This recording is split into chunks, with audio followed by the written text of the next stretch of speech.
3 years of marriage and my husband never touched me, not even once. When I finally discovered the reason, I realized I had wasted the best years of my youth on a lie. But that discovery also freed me in a way I never imagined. Today, I'm going to tell you this story I've kept for so long, and I hope it can help someone who's going through something similar. But first, let me ask you something. If you're enjoying this story, leave a like down below, subscribe to the channel, and comment which city you're watching from. I love knowing that people from all over are following these stories of overcoming. Now come with me, because what I'm about to tell you will deeply move you. My name is Sarah, I'm 59 years old today, but when this story began, I was only 24.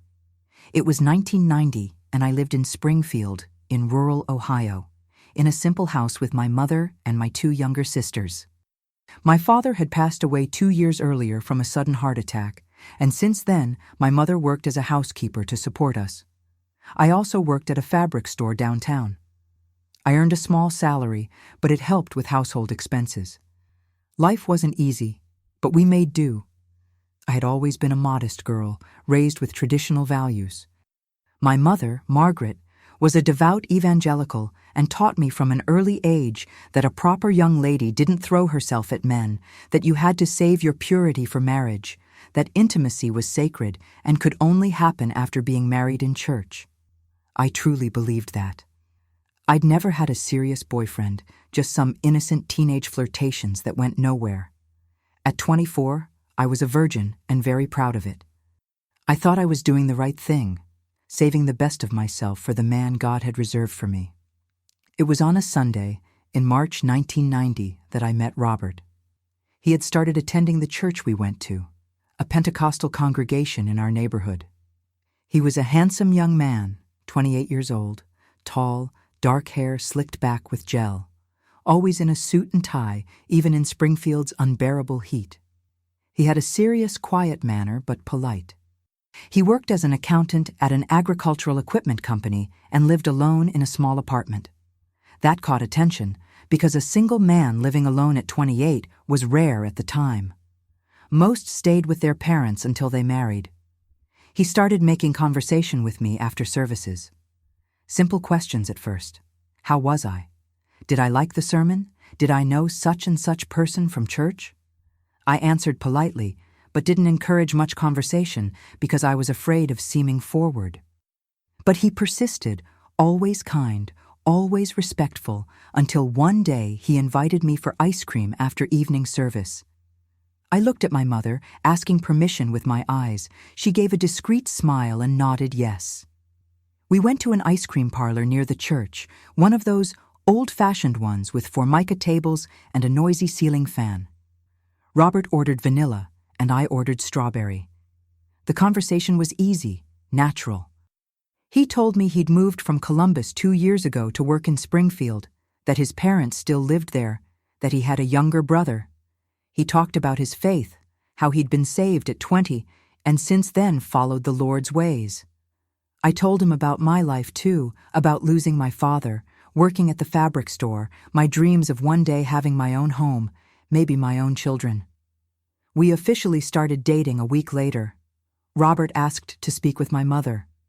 He came to our house on a Saturday afternoon with a box of chocolates and a Bible under his arm. "Mrs. Margaret, I came here to ask your permission to date Sarah. My intentions are serious. I want to get to know her better and, God willing, maybe build a family." My mother was charmed by his formality, his respect. "Of course, Robert, you may date my daughter, but I want it to be a respectful courtship within Christian values." He readily agreed. The courtship was everything I'd always dreamed of. Robert was attentive, romantic in his own way. He took me for walks in the park, to eat at the town's cafes, to attend special services at other churches. He always picked me up at home and brought me back before 10 at night. He never tried anything beyond chaste kisses and brief hugs. I thought that was perfect, proof that he respected me, that he valued my purity.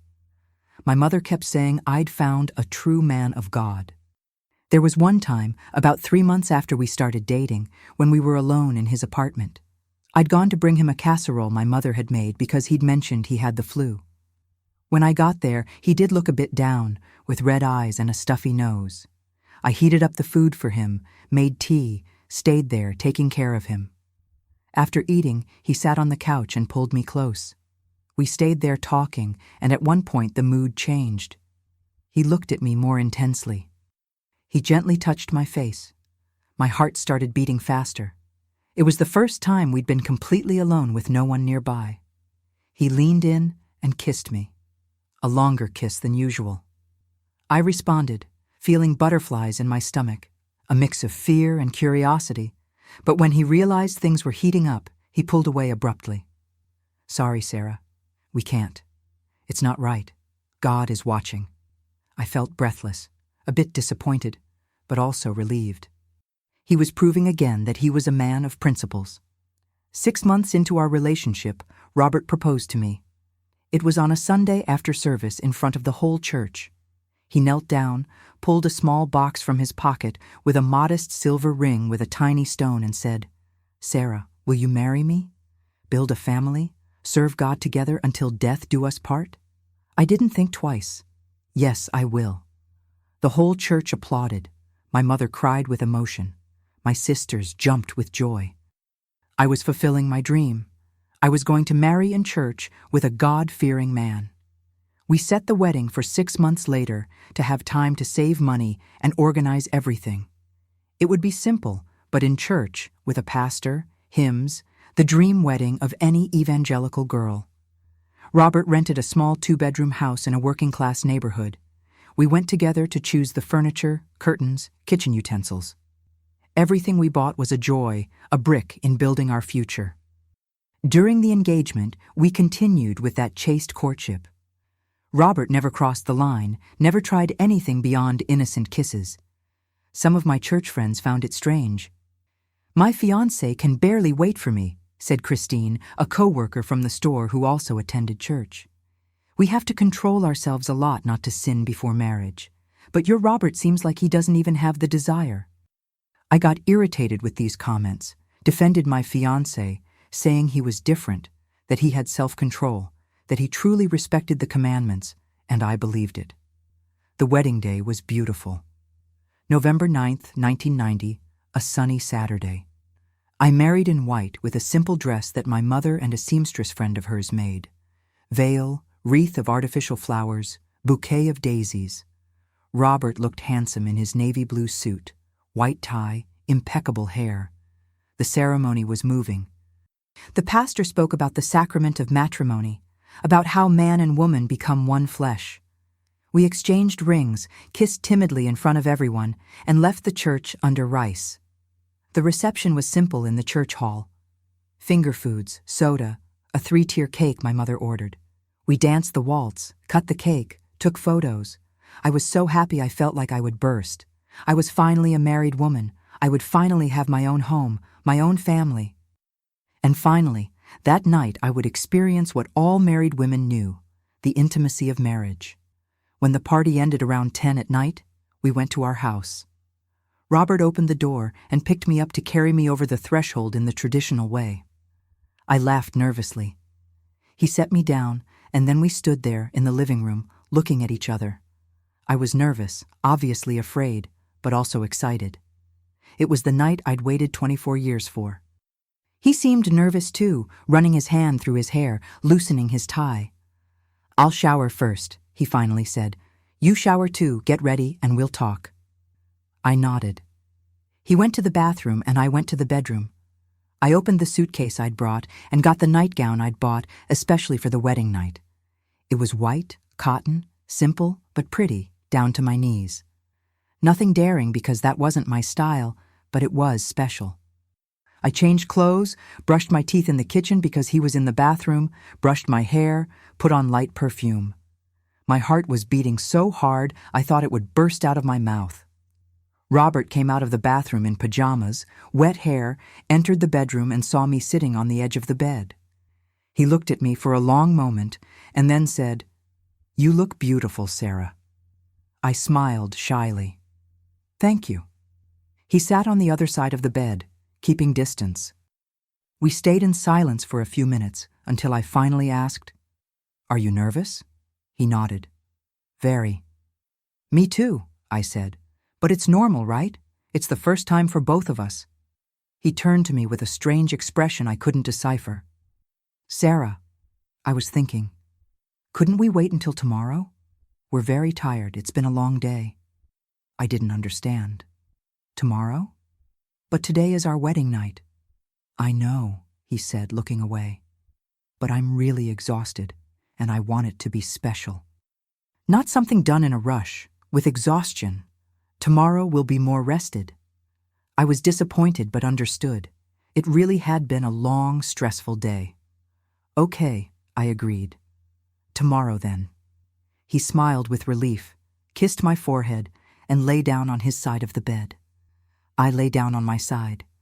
We stayed there, side by side but not touching, until we fell asleep. And I had no idea that first night would turn into weeks, months, and eventually years of waiting for something that would never happen. The promised tomorrow never came. On Sunday morning, I woke up early with Robert already up, having coffee in the kitchen.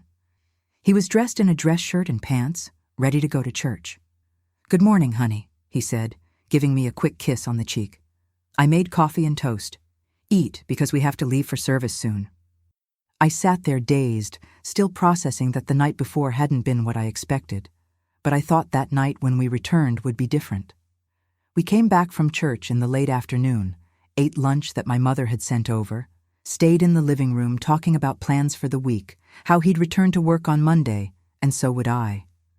When it started getting dark, I went to shower and get ready again. I put on the same nightgown from the night before, perfume, brushed my hair, entered the bedroom, and Robert was sitting on the bed reading the Bible. He looked at me and closed the book. Sarah, we need to talk about something. I sat next to him, my heart sinking. What? He took a deep breath. I have a problem that makes certain things difficult. I looked at him without understanding. What kind of problem? He blushed, looked away. It's a physical thing, but I'm treating it. I went to the doctor a few months ago and he gave me some medication. It'll get better, just needs time. I still didn't fully understand. A physical problem, like an illness? Not exactly, he said, getting redder. It's more of a difficulty, but it'll pass. I just ask that you be patient with me. I didn't know what to say. I'd been raised with no sex education whatsoever. I didn't understand anything about the male body, about what could go wrong. I just knew my husband was telling me he had a problem and needed time. And I, wanting to be a good wife, decided to be patient. Okay, Robert, we'll wait as long as necessary. He seemed so relieved that he hugged me tight. Thank you for understanding. You're a blessing in my life. The weeks went by. We returned to our routine of work, church, married life. Robert was a good husband in all other aspects. He helped with housework, did shopping with me, talked about our day. We watched television together at night, had dinner at the kitchen table, made plans for the future, but when night came and we went to bed, it was always the same thing. He'd turn to his side of the bed and sleep, or pretend to sleep. At first, I tried to initiate something. I'd move closer to him, put my hand on his shoulder, try a more intense kiss, but he always gently pulled away. Not today, honey. I'm very tired. Or I had a stressful day at work, or my head is hurting. There was always an excuse, and I, with no experience, not knowing how these things worked, accepted it.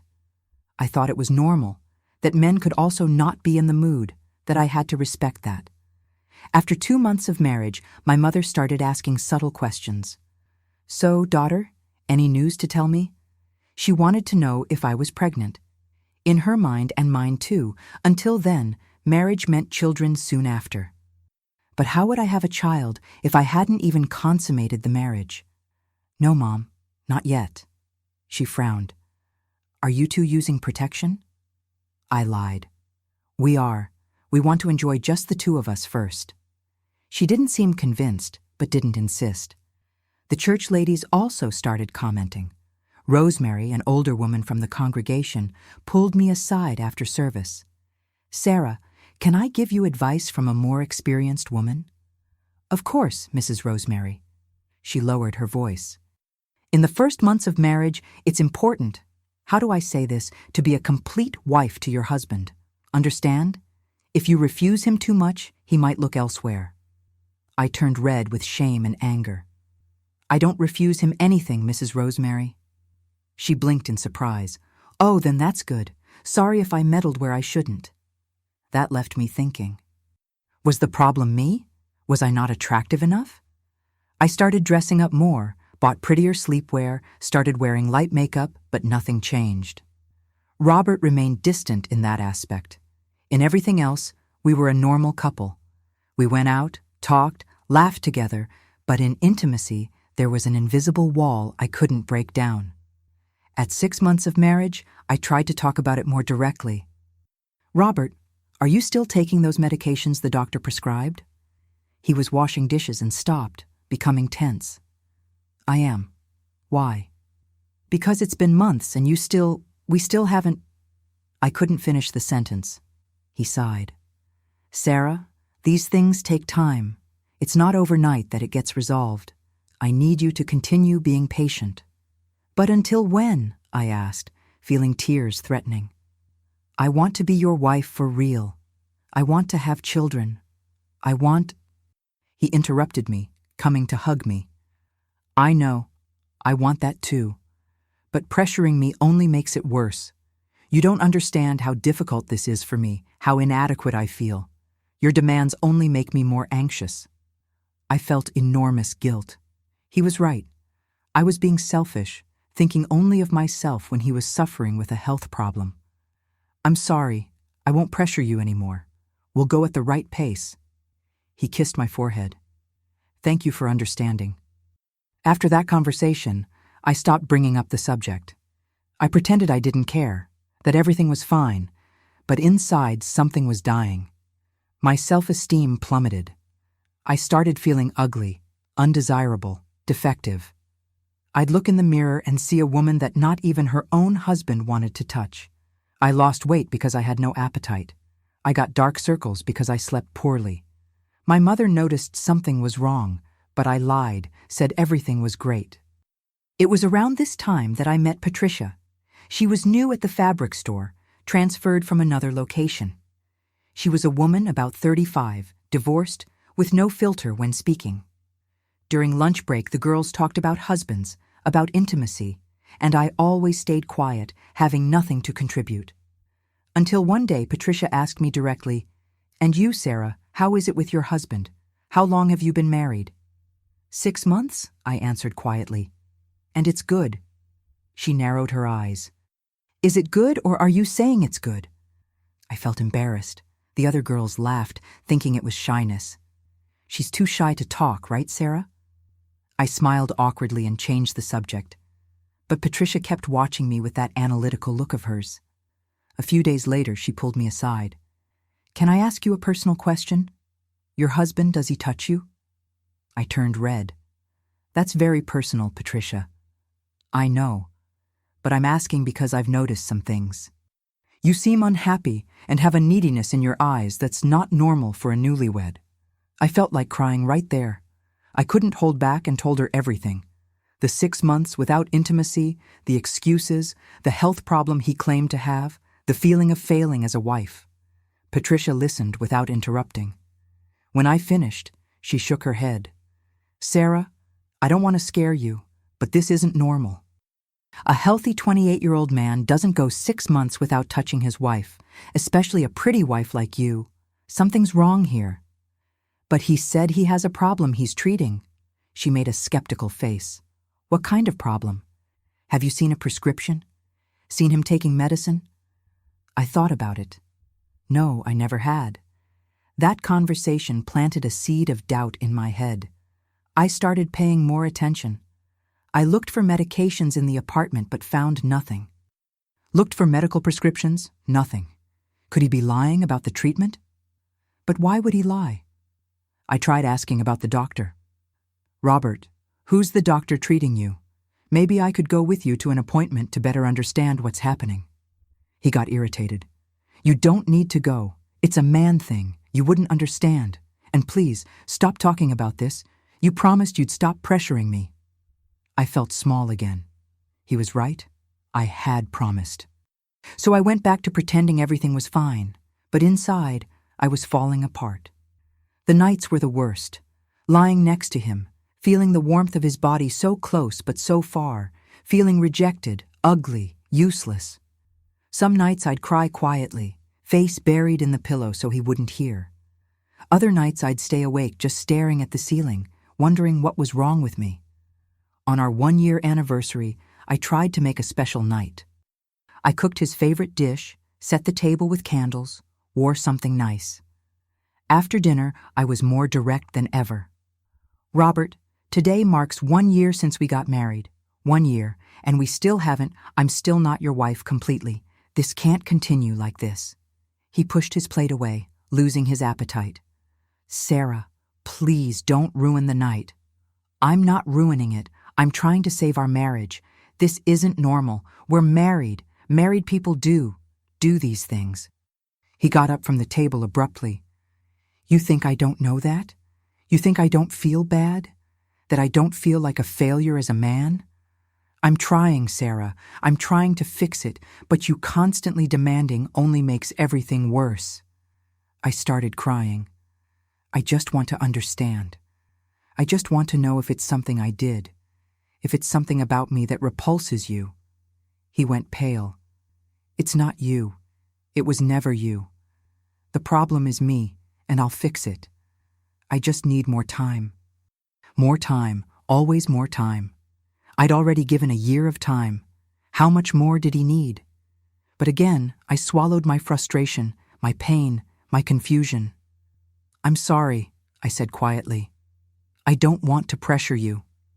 He came back to the table, finished dinner in silence. That night we slept each turned to our side of the bed, with an abyss between us that seemed to grow every day.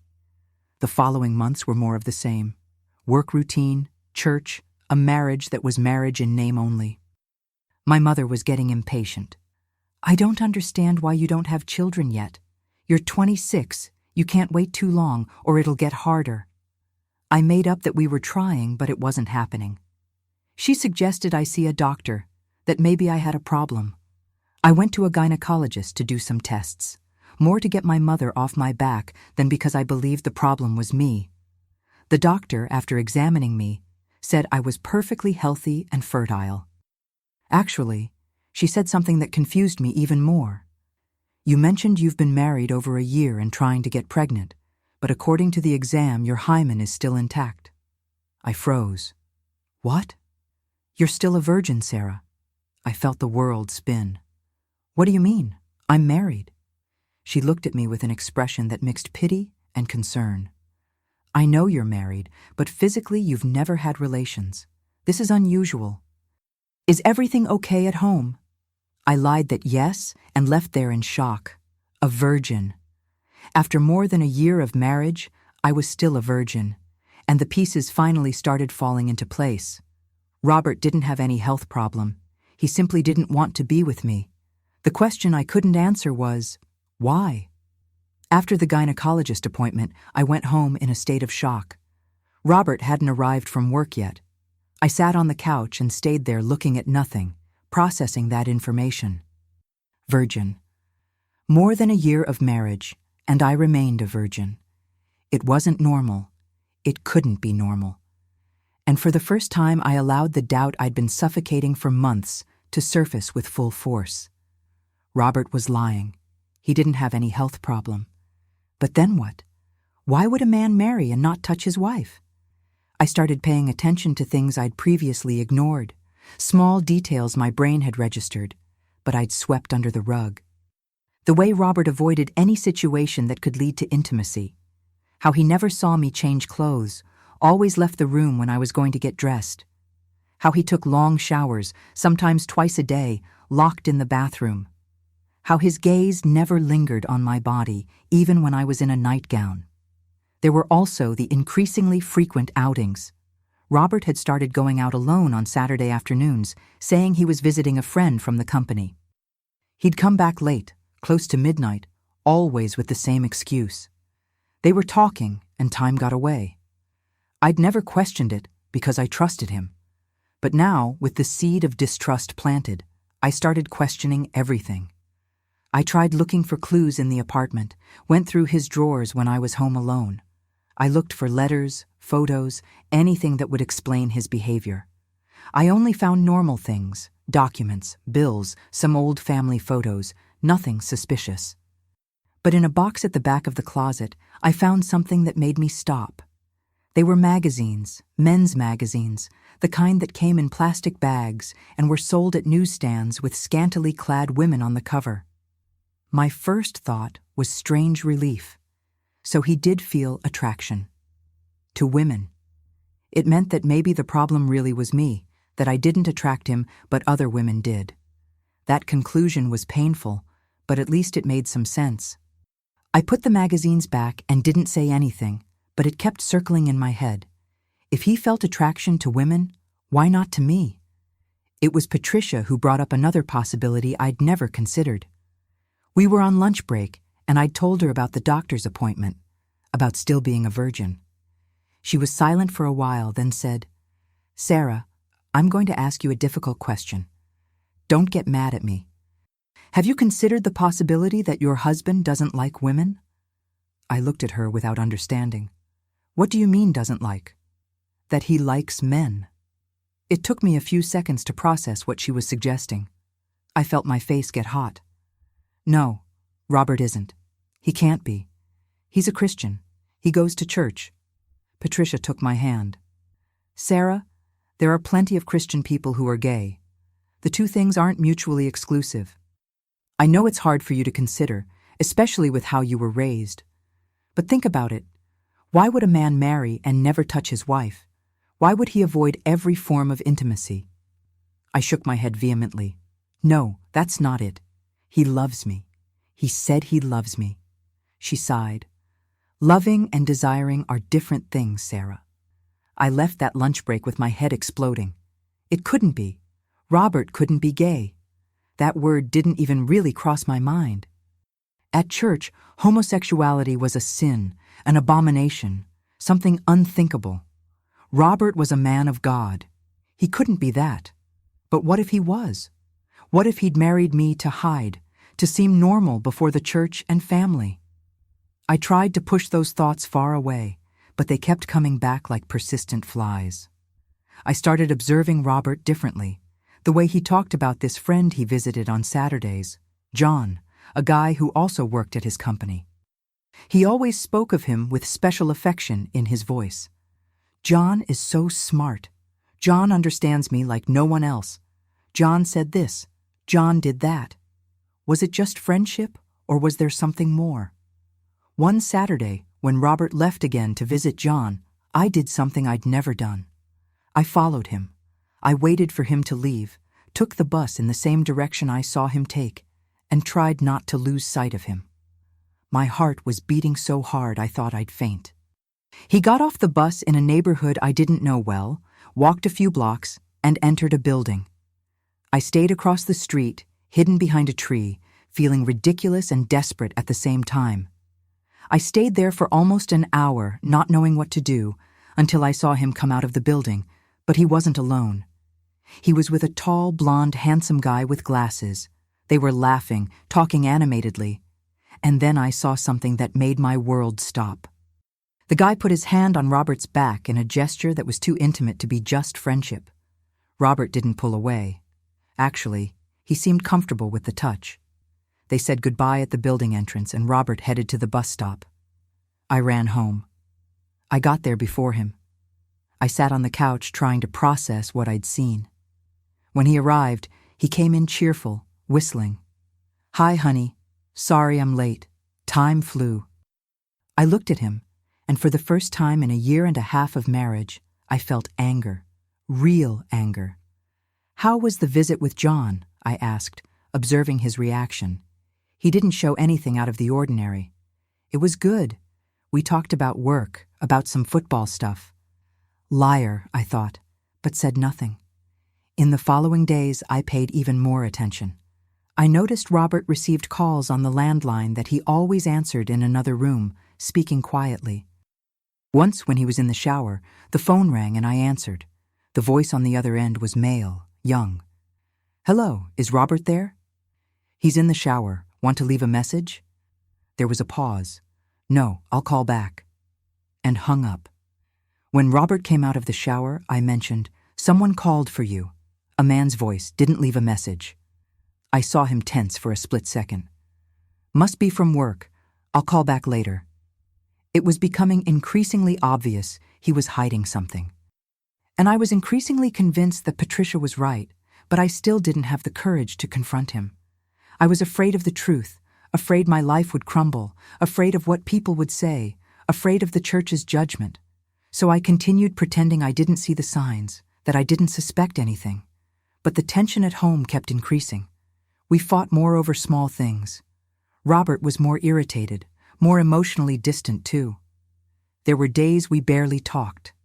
The house, which should be a home of love, was becoming a prison for both of us.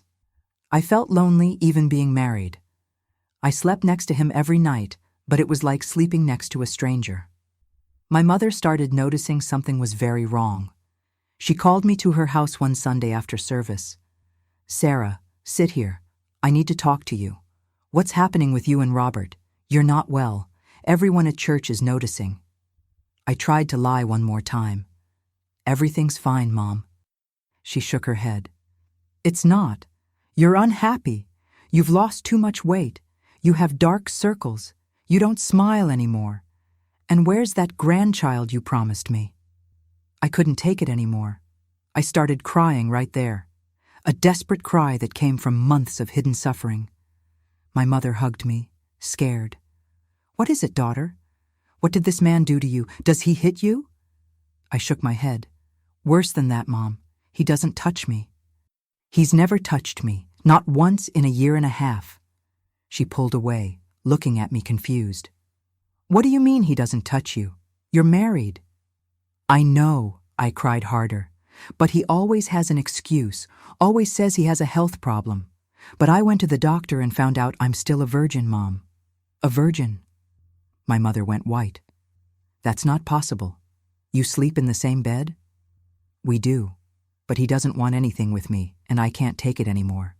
I feel ugly, rejected, useless. I don't know what to do anymore." She was silent for a long time, processing. Finally she said, "This isn't normal, Sarah. A man who doesn't touch his wife is either with someone else or—" She didn't finish the sentence, but I knew what she was going to say. "Or, it's something else," I completed. She looked me in the eyes. "Do you suspect something?" I told her about the visits to John, about the touch I saw, about the mysterious calls, about how Robert avoided any intimacy with me. My mother listened with an increasingly serious expression. When I finished, she sighed deeply. "Sarah, you need to confront this man. You need to demand the truth, because whatever the truth is, you deserve to know. You deserve to live a real life, not this lie." I shook my head. "I'm afraid, Mom, afraid of what I'll find out." "I understand. But fear can't paralyze you forever." She was right. I couldn't keep living in that uncertainty, that anguish. I had to confront Robert once and for all. I had to demand the truth no matter how painful, because the lie was killing me inside. I left my mother's house determined. That night, when Robert got home from work, I was going to talk, demand answers, end that marriage farce. But when I got home, I found something that confirmed my worst suspicions, and that would make the confrontation even more painful than I imagined. When I entered the house that Sunday afternoon, everything seemed normal until I went to the bedroom to put away my purse and saw Robert's cell phone on the bed. He'd forgotten it. It was one of those old cell phones with a keypad that he'd bought a few months ago, saying it was so the company could contact him more easily. I'd never touched his phone. But at that moment, with all the suspicions boiling in my head, I picked up the device. My hand trembled when I opened the messages. There were several messages from a number that had no name, just showed the number. I opened it. The first message said, "Love, I miss you. When are we seeing each other again?" My stomach churned. I scrolled up to see the previous messages. Robert responded, "I miss you too, but it's hard to get out without raising suspicions. Tomorrow maybe I can." I kept reading, each word a stab. "I love you. I think about you all the time. She doesn't suspect anything." I sat on the bed with wobbly legs. So he had another woman. After everything, after a year and a half making me believe he had a health problem, he was with someone else. I kept reading the messages, each one more painful than the last. There were romantic messages, explicit sexual messages describing things he'd never done with me, things I didn't even really know what they were because I was a virgin. My husband was having a full sex life, just not with me. But then, reading more carefully, I noticed something. The other person always signed the messages as J and used masculine terms. My handsome one, my hot one, my love. John. It wasn't a woman, it was a man. Robert was having an affair with John. I felt nausea so strong I had to run to the bathroom. I threw up everything in my stomach. I sat on the cold bathroom floor, hugging the toilet, crying convulsively. It all made sense now. A horrible, devastating sense, but it made sense.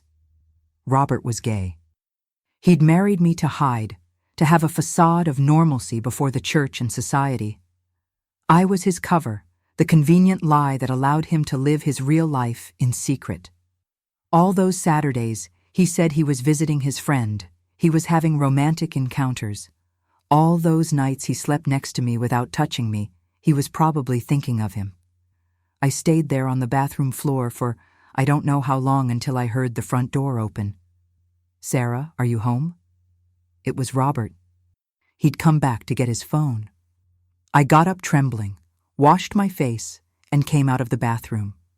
He was in the bedroom looking. "Ah, here it is," he said, picking up the phone from the bed. I thought I'd lost it. I looked at him with a mixture of hate and pain I'd never felt before. "Were you looking for this?" I asked, my voice coming out strange. He noticed something in my tone. "I was. Why?" "I read your messages, Robert. I read them all." I saw the color drain from his face. The phone fell from his hand onto the bed. "Sarah, I can explain." "Explain what?" I screamed, surprising myself with the volume. "Explain that you're cheating on me, that you're having an affair with a man, that you used me as a facade for a year and a half?" He tried to approach, but I backed away. "Don't touch me. Don't you dare touch me." He put his hands over his face, destroyed. "I didn't want you to find out like this." "Oh, so when did you want me to find out? After 10 years? 20? Never?" He sat on the edge of the bed with his head in his hands. "I don't know. I was just trying to do the right thing." "The right thing?" I screamed louder. "The right thing would have been not to marry me, not to deceive me, not to destroy my life." He started crying, but I felt no pity. Robert raised his tear-stained face. "I didn't want to hurt you, Sarah. I really care about you, just not the way I should. I've been like this since forever. I tried to change, prayed, fasted, asked God to cure me, but it didn't work. I thought if I got married, if I did everything right, maybe the feelings would change, but they didn't. I felt such rage I wanted to scream until my throat hurt. So, you used me as an experiment, as a guinea pig for your gay cure? It wasn't like that. I thought it could work, that I could be a good husband to you." "A good husband? You let me spend a year and a half thinking I was ugly, that I was undesirable, that something was wrong with me. You let me destroy myself inside while you had your secret life with your lover." He sobbed louder. "I'm sorry. I'm so sorry. I was a coward. I was selfish, but I was afraid.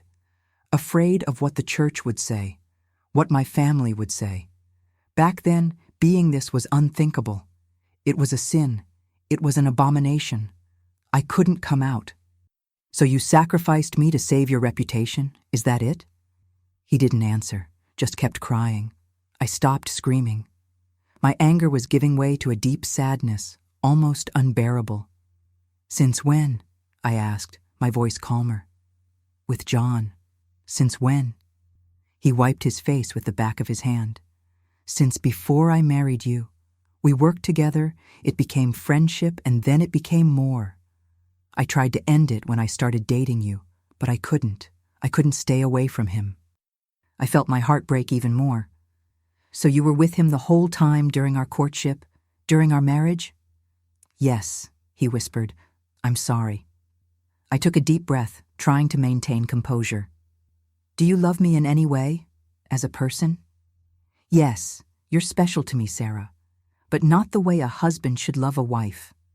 I tried, I swear I tried, but I can't feel attraction to women, to anyone who isn't a man."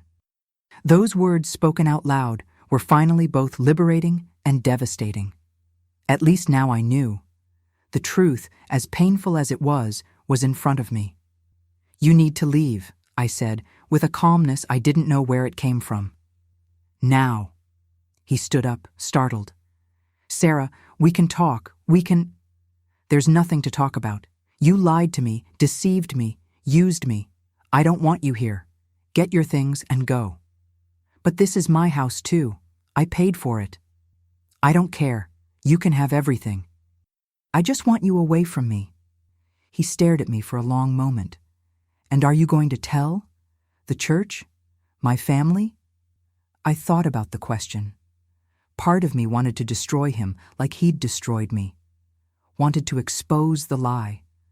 Wanted everyone to know, but another part, too tired for revenge, just wanted peace. "I don't know," I answered honestly. "Now leave, please." He started gathering some clothes in a backpack, moving like a zombie. As he was leaving through the door, he stopped. "Sarah, I know it doesn't help anything, but I'm truly sorry. I just wish I'd had the courage to be who I am from the beginning. It would have spared a lot of pain for you and for me." "Go away and go to hell," I thought but didn't say. I just closed the door in his face. When I heard the sound of the front door closing, I collapsed. I cried like I'd never cried in my life. I cried for the lost years, for the destroyed innocence, for the broken trust. I cried for the 24-year-old girl who'd married full of dreams and who now, at 26, was alone and destroyed. I cried for everything that could have been and never would be. The following days were a blur. I called work saying I was sick. I didn't get out of bed, didn't eat, just cried and slept. My mother showed up on the third day, worried because I hadn't gone to church on Sunday. When she saw the state I was in, she was horrified. "What happened? Where's Robert?" I told her everything, every horrible detail. She was in shock, not knowing what to say. Finally, after a long silence, she said, "Thank God you found out now, and not 10 years from now with children in the middle." She was right. It could be worse, but at the moment it didn't console me. My mother helped me get up, made me shower, eat something.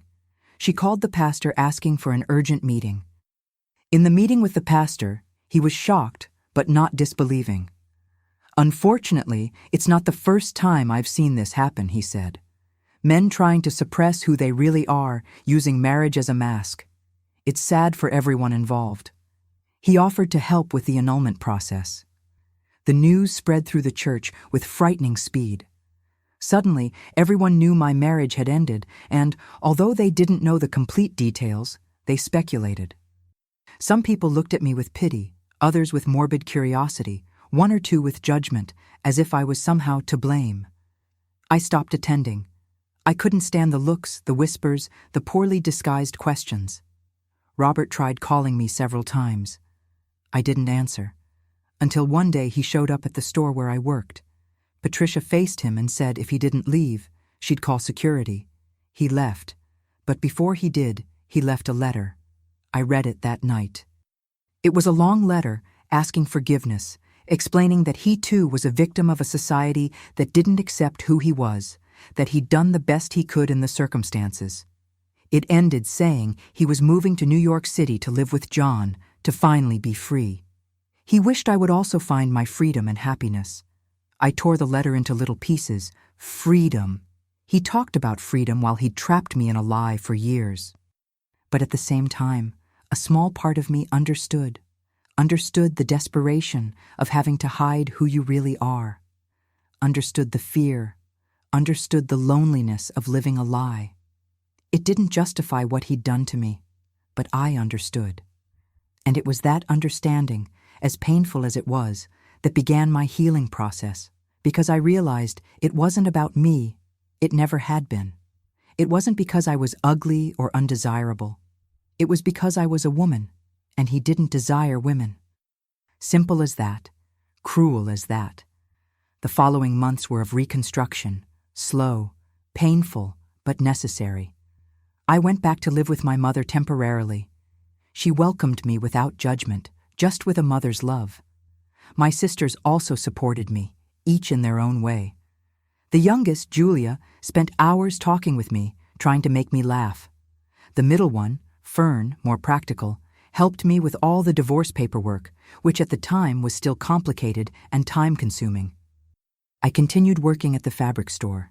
Work saved me in many ways. It gave me routine, got me out of the house, made me think about other things. Patricia was my rock during this period. She didn't pity me, didn't treat me like a victim, treated me like a friend. Sometimes we'd have lunch together, and she'd tell me about her own bad experiences, her divorce, how she'd survived. "You'll come out of this stronger," she'd say. "I know it doesn't seem like it now, but you will." I started going to therapy. At the time it wasn't common, especially in my financial reality, but an acquaintance of my mother's was a psychologist and offered to see me for a price I could afford. The sessions were difficult. I had to revisit all that pain, understand my feelings, process the betrayal and the lie. But gradually, I was rebuilding myself, understanding I wasn't to blame for anything, that I'd been a victim of a cruel situation. The psychologist, Dr. Regina, told me something I never forgot. "Sarah, Robert is also a victim of a society that forced him to live a lie, that made him believe who he was wrong, sinful. That doesn't justify what he did to you, but understanding the context helps you not carry anger for the rest of your life. Anger is poison.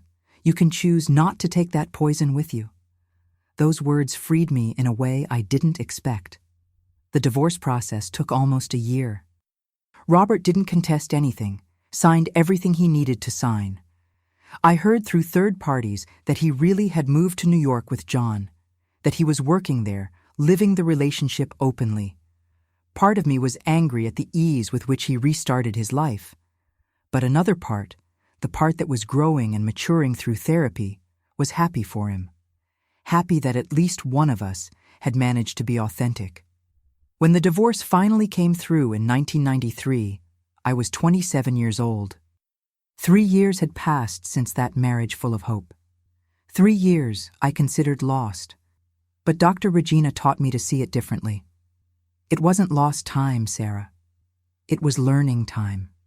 You learned about resilience, about strength, about forgiveness. Those lessons will stay with you forever. I started believing that gradually. I decided to truly start over. I left the fabric store and went to work as a secretary at a school. It paid a bit better, and I liked the environment. I met new people, made friends outside the church circle, started dressing differently, wearing makeup, taking better care of myself. Not for anyone, but for myself. I wanted to look in the mirror and like what I saw. It was at the school that I met Paul. He was a math teacher, 32 years old, also divorced, and had a 7-year-old daughter. He was a simple man, balding, a bit chubby, but with a sincere smile and gentle eyes. He started making innocent conversation about the weather, about the students, about work. Gradually, we got closer. We'd have coffee together during break, have lunch in the school cafeteria, laughing at inside jokes. One day, he invited me out, just a movie on a Saturday afternoon. I panicked. I hadn't been out with any man since the divorce. I was afraid, traumatized, insecure. I talked to Dr. Regina in therapy. "You don't have to go if you don't want to," she said. "But if you want to, know that it's not a betrayal of your past. You have the right to be happy, to try again." I decided to go. The date was wonderfully normal. We watched a movie, ate popcorn, talked afterward at a diner. Paul was easy to talk to, funny, interested in really getting to know me. He didn't try anything beyond a quick kiss at the end of the night when he dropped me off at home. He was respectful, kind, everything I needed. I left there with butterflies in my stomach and fear at the same time. We started dating slowly. Paul knew my story. I'd told him everything in the first few weeks. He listened without judging, without asking invasive questions.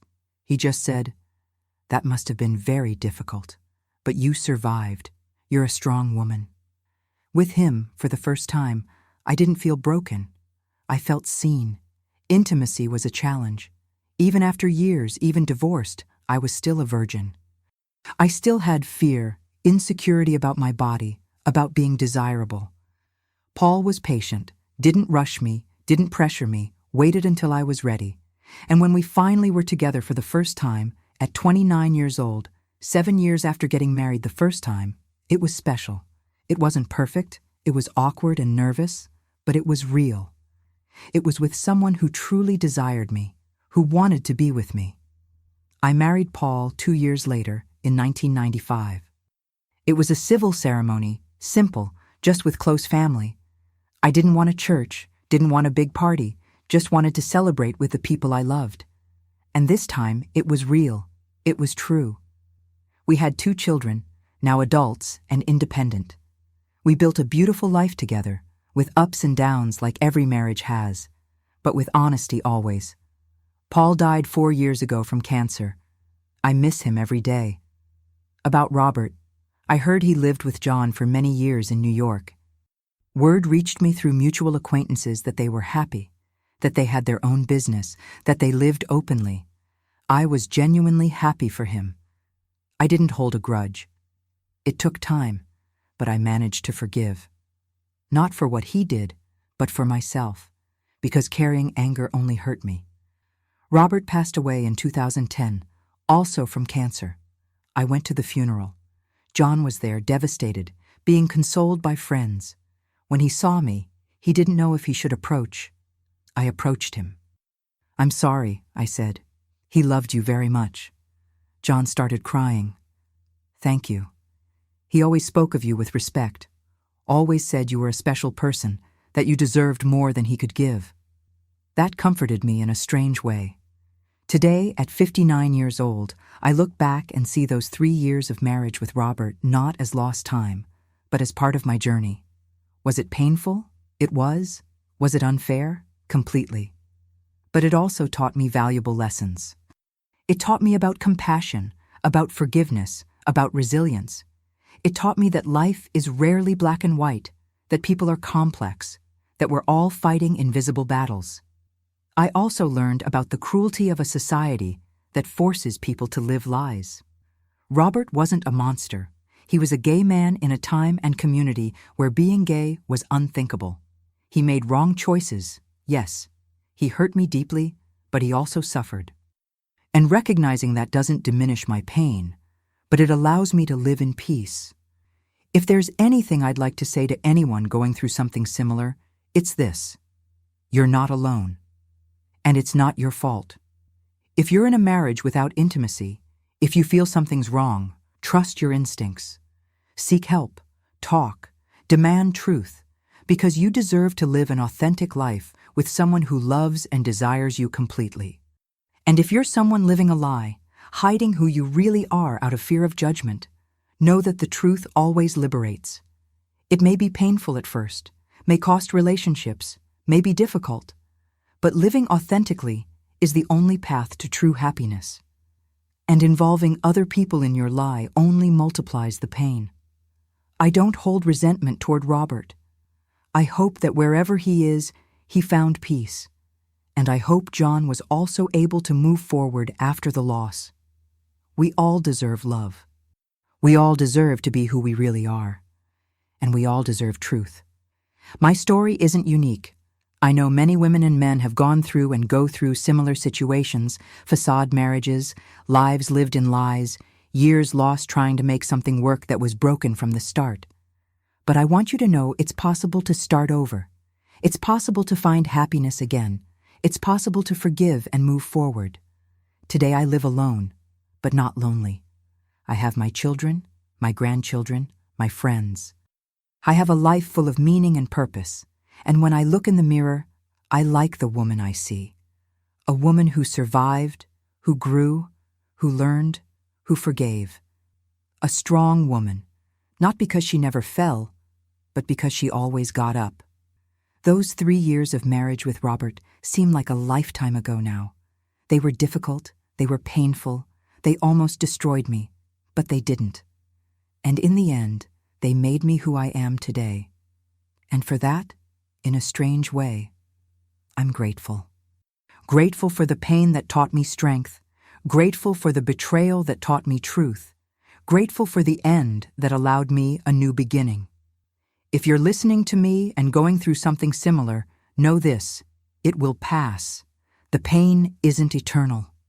Healing is possible. And on the other side of the storm, there's sunshine, there's life, there's new beginnings. Believe that. Believe in yourself, because you're stronger than you imagine and deserve much more than crumbs of love or lies disguised as marriage. Thank you for listening to me until here. I hope my story can help someone find courage to seek truth, to demand respect, to start over when necessary, because life is too short to be lived in lies. And we all deserve to live in truth, even if it hurts at first, because only in truth is there real freedom.